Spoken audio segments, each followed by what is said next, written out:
If your libido is down and you are not eating diverse, you are doing an elimination diet, you are worried about your postnatal weight. You're like, oh, I need to lose weight. That's going to deeply affect your libido. Your vaginal flora is directly communicating with your gut flora. The more diverse each flora is, the higher libido. There are specific pre and probiotics that help with specific bacteria to develop so then you can feel the arousal, so then you can feel the want to actually be intimate. Welcome to the Marriage and Motherhood podcast. I'm your host, Michelle Perda. As a marriage coach who's married with 3 kids, I know how easy it is for marriage to take a back seat. But unlike your parents' marriage, your marriage can feel good while raising kids and doesn't have to feel hard. It can look like having each other's backs, even flirting and looking forward to spending time with each other. And I'm here to help you. So join me here each week as we dive into what it takes for your marriage to become something you enjoy again, from how to handle conflict better and bringing that spark back into your relationship. If you're ready for your marriage to feel good again, this podcast is for you. Let's dive in. Hello. Welcome back to another episode of the Marriage and Motherhood podcast. Today we're going to be talking about something spicy. And I'm so excited because a lot of us moms out there have experienced this significant drop in our libido once we become moms, once we birth a child. And it's crazy. And it is so important to understand what is going on because sex is a really significant part of your relationship. If you don't know this already and you haven't heard this from a past episode, physical connection is how your husband, all of our husbands, feel most connected with us. They feel more open and willing to be vulnerable with us to give us that emotional connection that we want most, right? So we feel close to them when we're emotionally connected. They feel close to us when we're physically connected, and they go hand in hand. And so I'm super excited to have Geta Barbu here. She is a gut health practitioner and certified nutritionist specializing in chronic illness. After a lifetime of chronic illness symptoms and frustrated with the extremes of diet culture and medicine, she decided to take the reins of her own life. And she's going to come here and talk to us about how gut health has to do with our libido. Thank you so much for being here. I'm Yes. so excited. Yes, thank you. Thank you. And oh, what a beautiful intro. Thank you. I'm excited to be here. And this is, besides bowel movements and chronic illness and like self-advocating, this is my third favorite subject to talk about. And I talk about it very openly with my clients. You said something so important here at the beginning, human connection. This is on the same level of food, human connection, the physical touch, the sense of being, autonomy, being part of a community, right? All those things, that's on the same level of food, water, shelter. So what we're talking about today is important. And I have clients that are, religious and they're like, oh my God, like this is like, ooh, we can't talk about this. And I'm like, we're going to talk about it. Like Yes. we are because one, we're adults. And also two, because this is a great insight on what your gut health is actually doing. It's actually a great physical sign of what microbes are high, what microbes are low, what foods we can intake to increase your libido and even increase your arousal, which is actually the interclock that we have that's actually part of what's called the diurnal rhythm, which is, again, it's just a natural biological clock that we all have. And you may have heard, like with age, maybe your libido decreases. This is true. But up until we're honestly about 65, it should be well. It should be Yeah. well, right? Yeah. And so let's just kind of get into it. Yeah. Yeah. Okay. So before we get into it, though, can we hear from you where you live and how old your kids are? Yes. Okay. So I'm originally from Romania. I came here in the States in November of 96. And then I actually moved back to Spain. And then we have just moved back here to the US in Michigan. And we're going to be selling our house and looking to moving back home to Romania. So Yeah. that is that. We are travelers. If you have not noticed, we are travelers. We love to travel. So right now, my son Elias, he is 4, and our daughter Theodora, she is 2. So I have little ones, and I think it's fair to say I'm still a new mom because I Oh, feel yeah. like, right? Like I feel like Yes. I still don't really know what's going on. I still don't really know what to do. I just kind of like, okay, I need to keep you safe, sheltered, fed, Yeah. and loved. And I don't know. We just kind of roll with the punches day to Jetta, day. I So have a 14-year-old and I still don't know what I'm doing. So if that gives you any comfort. I feel motherhood is like the only thing that I have questioned so much in my life of like what For I sure. do. You know? It's hard, so I'm glad. I'm glad we're talking about this because this is also something a sense of control as a Mhm. woman, as a small business owner, as a wife, as a spouse, as a mom. There's so many things that we feel that, like I said, I feel like every day is like we're just rolling with the punches. And I'm a type A perfectionist and like I want to know all the details. And then I'll also write them on my calendar and then make a plan out of them as well. Like that's me. But in relationships, there has to be some tangible things that we can do if things do go south, right? So, yeah. Absolutely. And that's where this podcast comes in. Yeah. Yeah. So, what inspired you to become a gut health practitioner and certified nutritionist? So it's a longer story, but really, I've had chronic illness symptoms my entire life. So I was abandoned at a few days old, and then I was adopted at 3. And if anybody knows anything about the Eastern European and Romanian orphanages, they were not good. They were like inhumane, to be honest. And I've just had chronic illnesses my whole life. I was malnourished for the first 3 years of my life. And then when I came here to the States, it took a while to get into the pediatrician's office. I was almost 4 by the first time I saw a pediatrician in my life. And he was like, yeah, there's something going on with her liver, but like, we don't know what. Like, her liver enzymes and thyroid is like through the roof. Like, we don't know what's happening. So, how about you just like don't give her eggs? And my mom was like, what? Like, what? Because Like, that she's makes a been lot of sense. malnourished. Yeah, because eggs apparently is, like, so difficult on the liver, whatever, and fried foods. I mean, my mom was just like, "She's been malnourished for so long." Like, no. And my mom also, just for everybody listening, my mom, she had meningitis and it attacked her ovaries, and she had her ovaries taken out. And she's been on hormonal therapy and she's been on all sorts of prescription pills and supplements her whole entire life. And when she started really noticing how food is helping me, it was helping me with my sleep, it was helping me with my acne. I had severe acne. Like, Michelle, what you see now is like a baby's bottom compared to where I was before. Like I said, sleep was way better, bloating was way better, all those things were way better. And I think as a unit, and this is what I stand for, and I think, Michelle, that's why you and I just connect so well, is because what I stand for is if you heal yourself, you heal the generations after you. Yes. And if we can do that, then we don't have to stop all the generational traumas. We don't have to stop all of them, but pick one. Pick Hmm. one and like go from there. You know what I mean? And I think this is why it's so important what you do, so important what I do, coaches, educators, community leaders.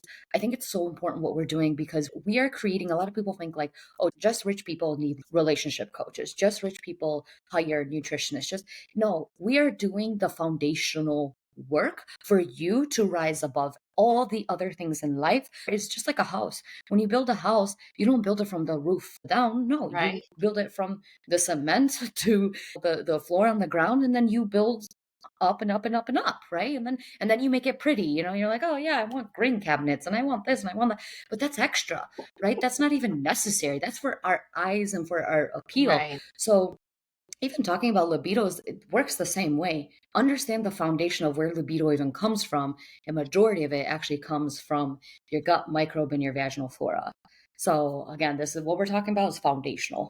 Okay, so why do you think that this is such like a huge thing that happens? What is going on inside of our bodies as soon as we give birth? Like I know our hormones get depleted, right? Because we were playing host for a really long time and now the placenta has gone. All the like hyper production of hormones is Yeah, leveling out. yeah. Why is our libido affected so much from this process of birthing a child? So two things here. So estrogen and progesterone, and there's 3 types of estrogen and 2 types of progesterone. And in that time that we are pregnant, they spike insanely high. So I want to give you this visual. When we're going through our menstrual cycle, aka when we're not pregnant, your estrogen and progesterone go kind of like, you ever been to like Cedar Point or like an amusement park or something like that? And when you physically look from the ground, a roller coaster, and you see them how they kind of like crisscross down and then Mhm. crisscross back up, right? So like one goes down and then the other one is starting to come back up, right? And then so on and Yeah. so forth, right? So that's what progesterone and estrogen do during your whole menstrual cycle. So during ovulation, during the actual menstrual, all the other phases after, right? Kind of like this delicate dance in between progesterone and estrogen. Well, when we're pregnant, both sky high rocket between 0 and 12 weeks. So instead of Oh, this like delicate dance, now they're both like, choo, right? yeah. Like totally up, right? And so we feel that in the first 12 weeks. That's why you can have nausea. That's why you can have headaches. Mhm. That's why you have all the morning sickness and the, oh, yeah, like I think I'm pregnant moments, right? Like that was me with my son. I was like, wow. And I was like 9 weeks pregnant when we found out because I was like, what's happening here? Why does orange juice make me sick? That kind of stuff, right? And then they tend to kind of level out, and progesterone goes down like that a little bit as you get closer to 40 weeks. And after that, this is where this problem arises. It's a drop. It is literally a drop, a very big drop in progesterone and estrogen when we are going through labor and when we are done with labor. So that whole instance for oxytocin, for us to begin the labor process, for us to stay in the labor process safely. So I'm talking like making sure your blood sugar, your blood pressure, all that stays intact, right? This is what happens. And a lot of times, this is just a fun fact. When you are having preeclampsia before your due date and then during as you give birth, that's because progesterone and estrogen are actually not decreasing fast enough. So if Oh, you want to find root cause, it would be. That's why there's specific medicines that help with preeclampsia as you are giving birth. And a lot of people are like, I don't want to do that because what about my baby? And I'm like, we need to understand the science behind this. Those medications exist for a reason. And as much as I believe food is medicine, but there's a time and a place for everything. And that would be a time and a place because at the end of the day, we all want healthy babies, right? That's what happens in the decrease. And then we also have a lot of built up colostrum for when we start breastfeeding. So, all the energy, even the placenta itself, we're actually having an excess amount of nutrients in our body. Just a fun little story of what happened with me and how much it affected my body when I was pregnant with my son. So, the first time I was pregnant, I used to have like wild indent going from like parallel, not like lateral, not like side to side, like from the top of my nail to like the cuticle of my nail, of my thumbnails, both of them. And I've had them, Michelle, all my life. All my life. Like since I can remember, since like the first time that I ever remember looking at my hands, I've had them, right? Throughout my gymnastics career, throughout everything, through schooling, through everything. And when I was pregnant the first time with our son, it started going away. It started fading away for the first time in my life. And I was like, okay, this is interesting. Okay. Now, yeah. what I have is a 50% functioning liver. So that's why all the nutrients that I have, my body works extra hard to do what it has to do. And so when I was pregnant, that was the first time that I saw it slowly going away. And I was like, wow, I wonder what nutrients are in my placenta and what's helping this, and it was Yeah. like an abundance of iron, an abundance of copper, an abundance of all the things that we don't really necessarily think about, or we are over supplementing and your body just doesn't work like that. That can be for another. Just come on my podcast to listen about that because I have a whole thing about supplements. But that's where those things don't happen and it doesn't happen like that. And so after I gave birth, I had lost significant weight and the indent started coming back. And I was like, oh, okay. So there's two things. The placenta helped me intake nutrients. And also, I feel like my body needs to maintain a specific weight in Mm. order for my nutrients, for all the things in my gut to actually properly absorb and maintain sustainably, right? So that was just a little thing that I've learned in my own body. And so when we're talking about like birth, it's a huge depletion of nutrients all of a sudden. right? Because when we think about like if you're doing an elimination diet, if you should be doing these things prolonged, right? A lot of people do like the 30 days no sugar, and that's not really ideal. And I don't condone doing elimination diets. I don't like them. I don't do them. I love doing diverse diet, which is why your gut microbe is going to flourish way better. But as an example, so if you were to do that, should be slowly but surely. Well, giving birth is something that happens quite fast, right? Like it can happen in a matter of hours or days, right? Because that's pretty much the labor. We're not going to talk about my son's birth story because that was 39 hours. That was a little excessive, Oh, but you know, that's what it was. And that drop, that change in hormone, we need to give our body grace. And so a lot of women, there's two things that typically happens psychologically and nutritionally, especially if you're breastfeeding. So, when we begin breastfeeding, you are burning a lot more calories. You're doing a lot more things for your body to provide the milk, right? And in that process, there's a lot more other hormonal cycles that our body has never done before. Even if you have multiples, your body is still doing different levels of this dance to produce the milk that that baby needs. So, your breast milk, the one that you had for your first child and the one that you had for your second, are actually not the same, which is also just amazing. I loved it. The body does amazing things, right? So, we're giving birth, we're breastfeeding, we're doing all these things. Making sure that you eat diverse, and this is where the diverse gut microbe comes into play. So, if your libido is down and you are not eating diverse, you are doing an elimination diet, you are worried about maybe your postnatal weight. Maybe you're like, oh, I need to lose weight, I need to do these things. That's going to deeply affect your libido. Here's how. If you're doing maybe like a low fat diet, or you're doing an elimination diet, or you're doing like a no sugar thing because you want to make sure that you lose the weight, the gut microbe works the best when it is a diverse ecosystem. There is pre and probiotics that exist that will also help out, and not the supplements. I'm talking food, people, food that exist to help your vaginal flora. Your vaginal flora is directly communicating with your gut flora. The more diverse each flora is, the higher libido. There are specific pre and probiotics that help with specific bacteria to develop so then you can feel the arousal. So then you can feel the want to actually be intimate, right? This is all the psychological and the gut brain connection talking. This is also in very much relationship with our vagus nerve. And our vagus nerve is a big bundle of nerves that connect to all of our organs, all of our tissue. And if we are not taking care of ourselves nutritionally and psychologically postpartum, I'm going to do the example of like a new mom, okay?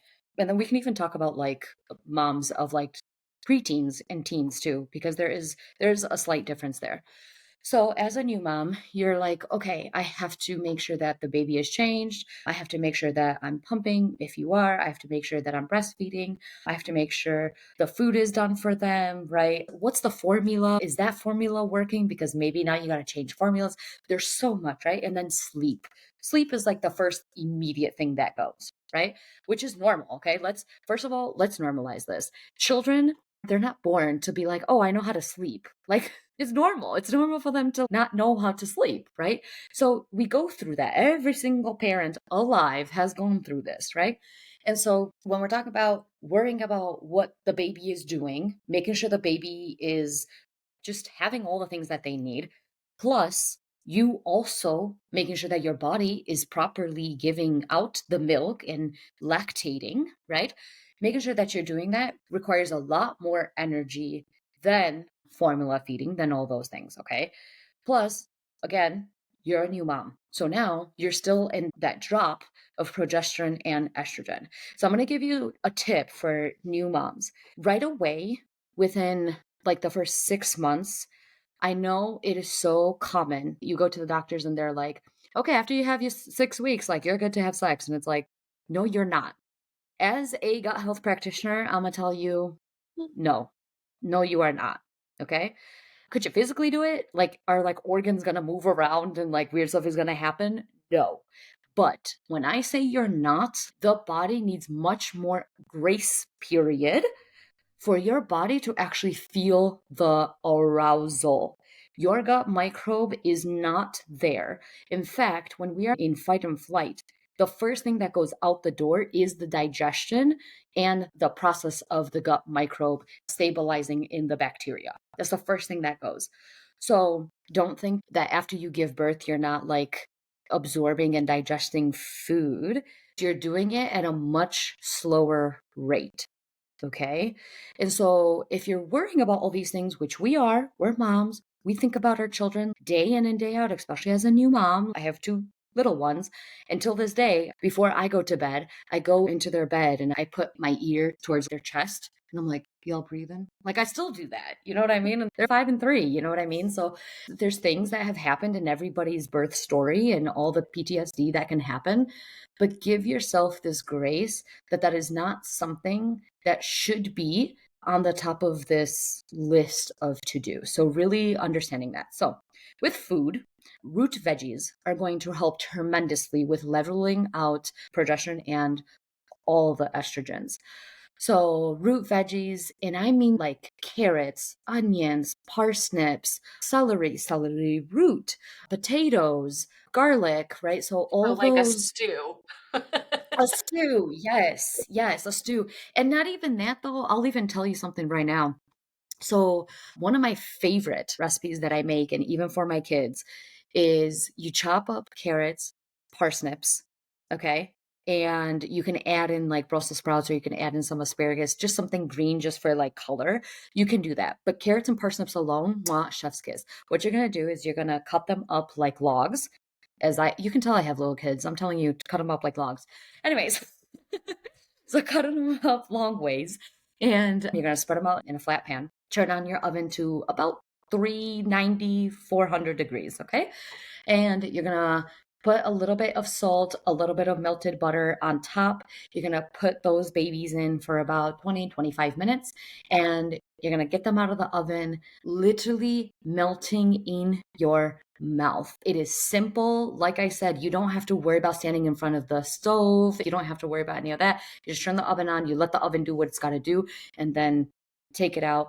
Cabbage, also fantastic for you. Cabbage, especially if you're breastfeeding, cabbage may affect the child's digestion and may have a lot more gas with cabbage, with beans, stuff like that, right? So, if you're going to do cabbage, do it cooked. So, don't have it raw and then pair it with a protein. Okay. So, maybe some meat, maybe some ground beef, ground turkey. And also, you can add in some healthy fats. And this is for a whole nother thing. But notice how I said that you're putting butter, not olive oil, because olive oil is actually toxic in direct high heat. So, using butter is also going to help you with the digestion, with everything else. The fumes are what's toxic, right? So we're not exposing our family to that as well. So that's going to be a great thing, especially if you're very early in your postnatal journey and you're worried about weight and you're worried about all these things hormonally. I think that's going to help you as well. Libido wise, that's also going to help you because now you've just given your body ideal nutrients such as zinc, vitamin K. You're doing all these things for your gut microbe to actually develop what is called lactobacteria. Lactobacteria is the main bacteria that we want in our vaginal flora. There are supplements for the pre and probiotics that have a high lactobacteria. The reason why this is not going to work out for you is because you are already at the point. This is again, if you have low libido, your gut microbe is already at the point that it's not absorbing whatever you are already eating. So, supplementing this can actually cause havoc because it is too high of a supplementation, and your gut microbe is like in shock. It's like, oh my God, like, what is this? I don't have enough good bacteria to really, quote unquote, fight off this bad bacteria, right? So, what do I do now? So, that's why I don't recommend supplementing pre or probiotics. So, root veggies, number one. Number two, natural probiotics. So, again, we're talking about cabbage, sauerkraut, anything pickled, that's fine. Just please pair it with a protein. That's the only thing for your baby. For you, you're going to be fine. But for your baby, they're going to have a lot more gas. Okay. And that's going to affect them directly. Like literally, you could be eating the salad and breastfeeding, and they'll have more gas. It's like that. So that's the only thing with the soured cabbages and things like that. If you are a little bit further in your postnatal, so let's say you have a preteen or a teen, and there's maybe some environmental factors that are including this decrease in libido. Next thing then is to have foods, warm Mm. foods including broth and broth infused foods. Big thing about broth, and we hear this often, is that women need more calcium, women need more all these other nutrients that we actually ourselves, our body, these are all bioavailable nutrients. Now, colostrum, the same colostrum that we're talking about in breast milk, is actually an intercellular nutrient that when you have bone broth, that it is abundant in, and colostrum plays such a big role in leveling out that vaginal flora. In fact, colostrum even helps with UTIs. So cranberry juice, we've all heard of like the cranberry juice Yes. thing where like if I have a UTI, I'm just gonna have some cranberry juice, and then you're like, okay, but that doesn't work. Or it works only for maybe like the first UTIs, and then after that it like doesn't work anymore because your body is depleted in colostrum. So bone broth, doing a bone broth at home. So let's say, like today, this is what I did today. I bought some chicken drumsticks. I'm gonna plop those babies in a stock pot. I'm gonna put celery root. I just love the aroma of celery root, onion, and carrot. And I put those all together and I let it boil. And then when it gets to like about like 30 minutes, I take away the meat and then I either stir it because it's so soft, I stir it and like kind of mash it up, or I just put it to the side so I have the little chunks or whatever, and then I'll put it in the pan and I'll bake it with like some potatoes or something, and that's a whole nother meal. But I keep the bones from the drumsticks, which, fun fact, is also higher in selenium, which you also need for a marvelous gut bacteria and thyroid function. And so you're going to do that. You're going to put it in the stock pot, and that way you have like three meals in one. And so we're talking already now root veggies. We have already included root veggies, which are going to help. Now we're talking about colostrum, iron, so many other vitamins that are just in there that are going to really help this gut microbe and that ecosystem stabilize. And I think that's the other part of this, is that in libido, and we're worried so much about weight loss, how we look.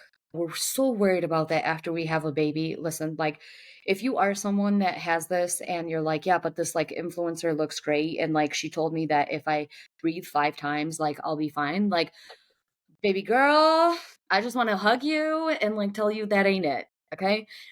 Warm foods and broth infused rices, potatoes, pastas, and you can even make soups. If bone broth is not your thing, you're like, dude, what am I going to do with bone broth? Like, sip it in a mug? Like, yes, as I like bow my head down, like, yes, because that's what I do. But not everybody is like that. My clients, I think maybe like 50% of them would like to actually drink the broth, but the rest, they want to infuse it. So using that way, or make a stock pot of a soup you really enjoy, but instead of making it out of just water and a bunch of other additives or those soups that come in those little packages, just do the broth. I literally told you the recipe to the broth. It's so easy. You can literally watch a movie. You can clean your house. You can take a nap with your baby. You can do these things, and the broth is going to be done because we only need about 2 hours for it to boil. A lot of people are like, oh, it needs to boil for 12 hours. Okay. Realistically speaking, that would be great. However, not sustainable.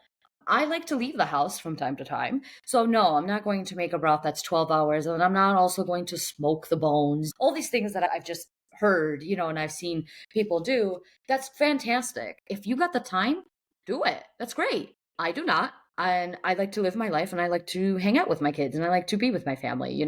So that was also the pivot too, is that find things that I can make in a bigger meal prep meal plan and just make a whole stock of the soup and freeze it. So you're not worried about that. Again, that's going to help so much with your fight and flight, your gut microbe, your libido. I feel like I just talked for so long just now. You just shared so much. My mind is blown right now, and I've been wanting to start making bone broth for myself to drink, and I had no Yeah. idea that it would actually help my libido. Like, I was just doing it Yes. for health reasons, and to know that this is like an added bonus, it's Added like, bonus. Yep. wow. The Okay, now I colostrum really want to go do it. I the have a question colostrum though. is going to help so great. Yes. Yeah. So, is there a difference between using chicken bone broth and beef bone broth? Yes, but no. If you are doing, as an example, so I use the broth that I am making currently, literally sitting on my stovetop now. I use drumsticks, okay? But chicken drumsticks. But you can use turkey drumsticks. You can use beef bones. You can use from like maybe you made like T-bone steak on like Sunday. Don't throw those bones away and like that's fine. It's not necessarily that one is better or worse. They're all fantastic. They just have different levels of micronutrients. So coming back to that example of drumsticks, the reason why right now we're doing drumsticks is because we actually haven't had the drumstick that's high in selenium, which beef is not that high in selenium. It's higher Mm. in like iron, vitamin K, things like that. So the reason I'm doing drumsticks now is because we haven't had that in a while and we've actually been kind of heavy in the red meat area. So this week we are doing poultry and fish. So that's just like part of like the meat protein that we're having this week. So today I had some tuna salad with some avocado and some celery, and now we're making this drumstick broth, right? So, not necessarily that it's bad, but make sure you are giving yourself the diversity and the different cuts. Because just like us humans, we contain more or less iron depending on body part. Just as an example, the liver is going to contain much more iron than our pancreas, but all organs contain iron in it. Does that make sense? Yes. What I love to do actually, so I have a family of five, right? I've got three kids. So we go to Costco every single week. That is our Hmm. grocery store. Hmm. And I love to buy the 2-pack organic chicken, the whole chicken, and I Yeah, will butcher it and save the carcass yeah, and freeze it until I have enough to put yeah, like 3 or 4 into a big stock pot and just yeah, like boil it for 5 hours, just yeah, letting it simmer. And yep, oh my gosh, it's so satisfying to see it cool down and turn into jello. I'm like, that's the yes. good stuff right there.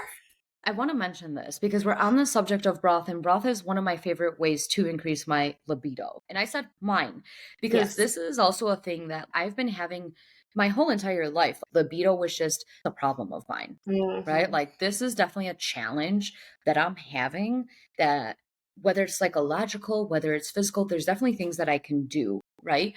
And so if broth is one of your like go tos, I want you to understand that broth is great, but don't use it as like your all or nothing.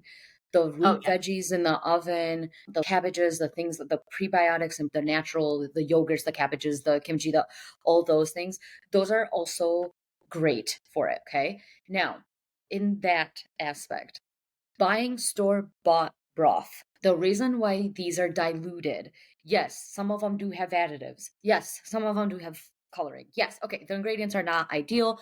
We understand that. But the reason why this is also not ideal is because they are diluted and they don't have that jello. And in fact, what causes that gelatin is the colostrum. So that fat, that gelatin is helping with our libido. It is helping with our skin health. It is the collagen as well. It's very high in collagen, right? So, like, broth is just one of my go tos for all my women problems. That's what it is. If I have a women's health issue, my period is off, maybe I'm having cramps, the warmness that broth brings, the nutrients, that those nutrient dense meals. Now, like I can make like mac and cheese, okay? Okay, listen, my kids are like right here. Seriously, best life hack I will tell you right now. If you want your family to also heal while you're also just like your skin is glowing, your nail health is amazing, right? Add broth as you're boiling the noodles for mac and cheese. They don't know it. To me personally, I feel like it tastes more. I don't know. I Yes. don't want to say like it tastes better or whatever, but I feel like it just has that like juicy taste, Yeah. when you're infusing it with your noodles. So that's what I mean too before. So that's awesome, Michelle, that you are like already doing that and you're like, yes, look at this gelatin. Like, because Yes. that's what we want. We Yes. want the gelatin. I put mine in the mason jars. So when I make a Yes. stock, I put them in mason jars and then two of them I keep in the freezer and then about three or four of them, because it typically makes out like eight of them, six to eight of them. So when I freeze them, they last at least 6 months. When I Yeah. keep them in my refrigerator, no more than 3 weeks. But that's also a great thing to keep in mind too, is that like broth is one of those, if you freeze it or you keep it in a refrigerator, it lasts a while. Yeah. I'm so thankful that I grew up eating soup. So, like, I'm Yeah. Chinese, and so my mom, whenever we'd get sick, she would make a special kind of soup with like barley and all kinds of like medicinal types of Yes. foods. And so Yes. now I love soup. And so I Hmm. crave soup all of the time. Like, I don't care if it's summer, I love to drink soup still. That's So, us like, too. I'll throw in like kimchi or like some Yep. tofu, some veggies, some like Yep. mushrooms, whatever. And I'll Yep. be so happy because it's so comforting. But to know that it So actually comforting. is Yeah. so good for me, it's like, Yes, yay. yes, All so right. good, so good. So we want ultimately, yes, food is medicine, but ultimately, when we're talking about our sex lives, like there's such a psychological factor. But if that's okay, then really look at your gut health and look Yes. at your food habits. Are you actually eating diverse?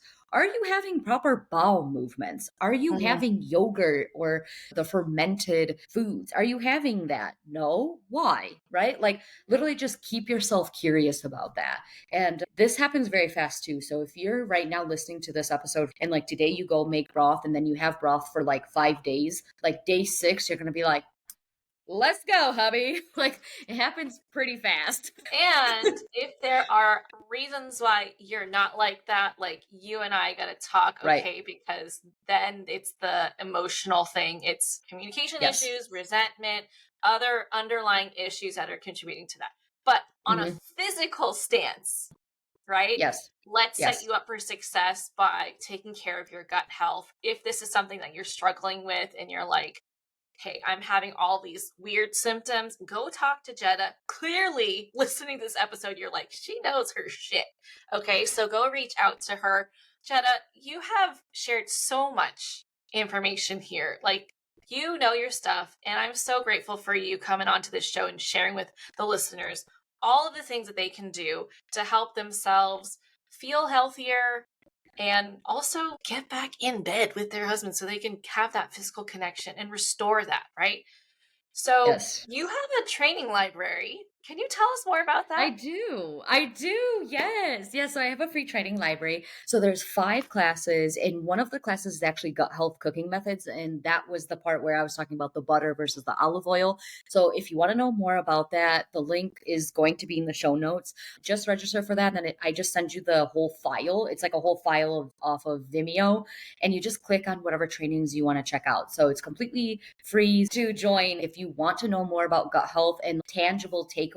That is it. And then there's also a class about supplement regimen, which I mentioned. And then there's also the class that we just added is glutens and grains. And especially women right now, there's a lot of this like, I'm gluten intolerant and things like that. I talk about it and why gluten is not the enemy and how gluten works in your body and how eating diverse and not taking out gluten. And there's also even ways of the right time and place to take out gluten, but 9 times out of 10, gluten is not the enemy. And so I kind of explain that as well, which also has a big effect of the fermentation when we're intaking breads like sourdough and things like that. That's also another great example for increasing libido and helping out that gut microbe. That sounds so generous and so amazing. If you want to check that out, I'm going to pop the link down in the show notes, so go check that out. Jetta, how can people connect with you if they want to learn more? Yes, thank you. I just want to say, like, this conversation was so nice. Like, I love talking about this stuff. So thank you. Thank you. So you can find me on Instagram, jettas.digest. So GETA.digest. And then if you prefer Facebook, I also have a Facebook private group. It is supporting chronic illness and gut health. Okay. So chronic illness like IBS, SIBO, PCOS, liver dysfunction, gallstones, high blood pressure, type 2 diabetes, those kinds of stuff. So if that is you and you're looking for more support in a very private community, if you just type in Facebook, Jetta's Gut Health. So GETA Gut Health, and it's the first and only one that will pop up. And yeah, and then I also have my own podcast. It's called Jetta's Digest Podcast. So I'm not fancy with the names. My Facebook group is called Marriage and Motherhood also, so There don't we worry. go. There we go. That consistency, right? So, my podcast, we talk all things chronic illness, gut health, and whole body healing. So, even if I am a gut health practitioner, the gut health is a second brain. And so, we talk about fight and flight. We talk about the neuroscience of what's happening. We talk about the biology of what's happening. We nerd out in very layman terms. And that's what we need for people like me who like hated biology class just because pronouncing the words was like, I don't want to do this. Yep. I mean, even talking about libido, like I feel things have to be a little bit more approachable. And they're more approachable if we're understanding the words iron and things like that, just making everything way more simple because, oh my God, we are over this complicated stuff. Give it to me simply and I can do it. You know what I mean? So, yes. I love it and I'm here for it.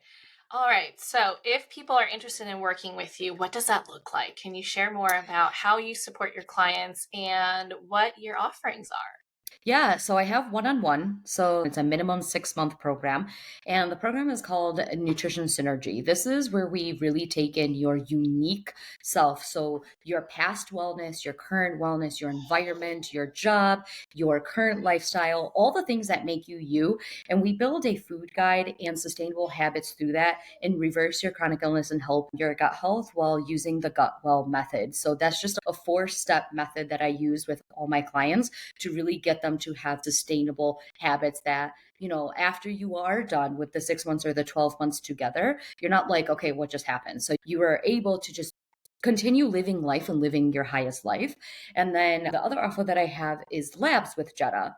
One-on-one does include labs, but I do have labs for those that are looking for, like, I just want you to tell me what my labs are doing. And based on my labs, this is what I want to do. So typically, what I'm seeing is the one-on-one are people that want from A to Z, and labs are people that maybe have already been on a health journey for years and years and years. Maybe they've worked with other nutritionists, maybe they've done other things, and they're like, okay, now I need labs because now I need to find root cause because X, Y, and Z has helped me, but now I need to go back to A, B, and C.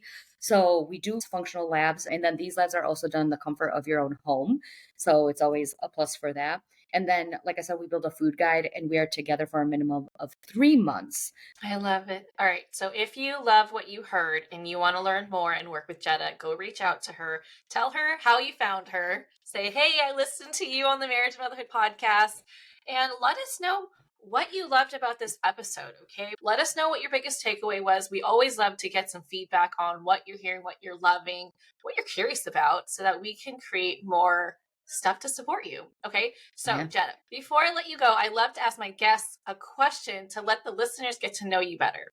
Are you ready? Oh, I love this. So, we talked about food and how food is Yeah. medicine. You're all about food, you're all about intentional eating. Yeah. What's a food that you can eat every single day and never get sick of? I mentioned it today, macaroni and cheese. Okay.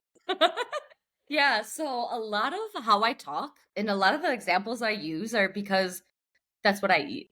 Yeah. So I love that. I love macaroni and cheese and I love playing around, making it differently. I feel like macaroni and cheese, the reason why I like it is because it's noodles, but it tastes so different if you just change one ingredient. So if you take out an ingredient, or if you add in an ingredient, and I'm all about simple, like, yes, I'm a nutritionist. And like my biggest thing is like when I hear and talk like to other nutritionists and they're like, oh yeah, like I made this 8-hour sauce. And I'm like, cool, I made macaroni and cheese with broth.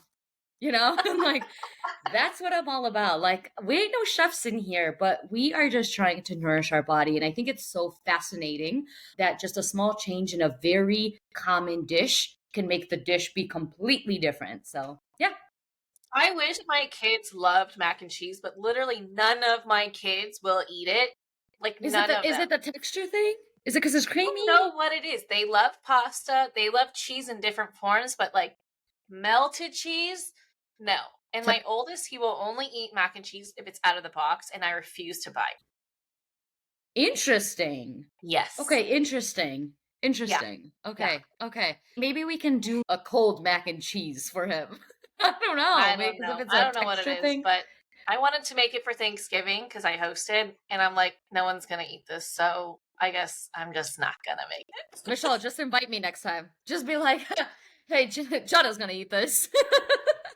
Thank you so much for being a part of the show. And again, if you loved this, let us know. Reach out to Jetta, connect with her. And I hope that this helps you make even the slightest change to help your libido increase so that you and your husband can feel close again and more like a couple. Bring back that romance, bring back that spiciness, that fire. Okay. I will catch you back here next week. Take care. Bye, everyone. That's it for this episode. If you enjoyed this episode and you'd like to help support the podcast, please subscribe and leave a rating and review. I would so appreciate that. And if you love what I share here, then you're going to love and want to join my free private Facebook community that's also called Marriage and Motherhood. I hope to see and connect with you in there. Otherwise, I'll catch you back here for the next episode. Bye!